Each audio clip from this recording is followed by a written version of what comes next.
seems strange to think that the natural strengths we possess can somehow get in the way of our success.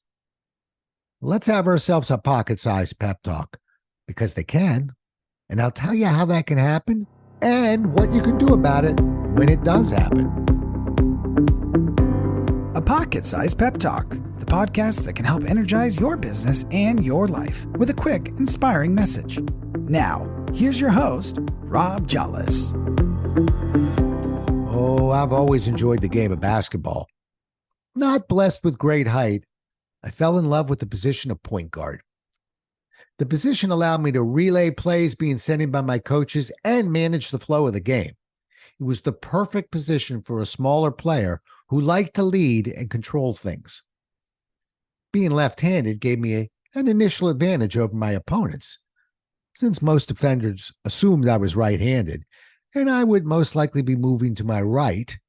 I had the element of surprise. It's not unusual for coaches and players to study their opponents during warm-ups. Knowing this, I developed my own sneaky way of warming up.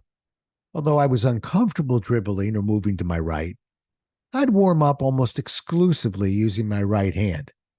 Then once the game began, I'd dribble the ball up court with my right hand.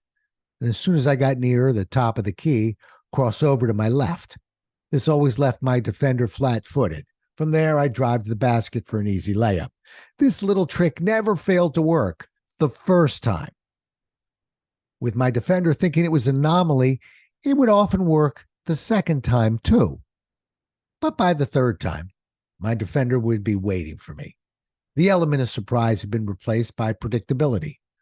Going to my left was easy and natural to me, but I knew what I had to do in order to become a much better player. I had to put in the time and effort to learn how to use my other hand, or what basketball players call the offhand. In baseball, this offhand is the difference between learning to hit a fastball and learning to hit a curveball. In tennis, it's the difference between learning to hit a flat serve and a kick serve. In golf, it's the difference between learning to hit a golf ball and learning to spin a golf ball. Sound familiar? In business, we often operate in one of two areas. One area is that place where everything feels natural and effortless. These are the areas that make us feel confident and where we're often celebrated by others for our expertise and accomplishments. These are the areas that make us feel good about what we do. The other area is the area that represents our offhand. It's the part of our job that does not feel natural or effortless. We don't feel confident, and we try hard to avoid using these offhand skills. When we avoid what doesn't come naturally, we find that the offhand becomes weaker and weaker. What's more, to avoid using our offhand, we begin to make it obvious to others just what our strengths and weaknesses are. You'd think that seeing someone excel at a particular skill would put him or her in a position of strength, but I feel it does the complete opposite. The truth is, it makes us one-dimensional and vulnerable. Vulnerable to what, you might ask? Change. When actors are celebrated for incredible, focused portrayals of a certain type of character, they're assigned a word that makes them shudder. The word is typecast. If there's a role to be played that matches directly with their celebrated strength, they're hired. But track the life of so many of your favorite actors who were typecast in specific roles. Things changed. And the very strength that brought them to the pinnacle of success eventually became their downfall. The smart ones took roles early to play against their stereotypes, and they survived. The others never developed their offhand characters, and they faded into obscurity.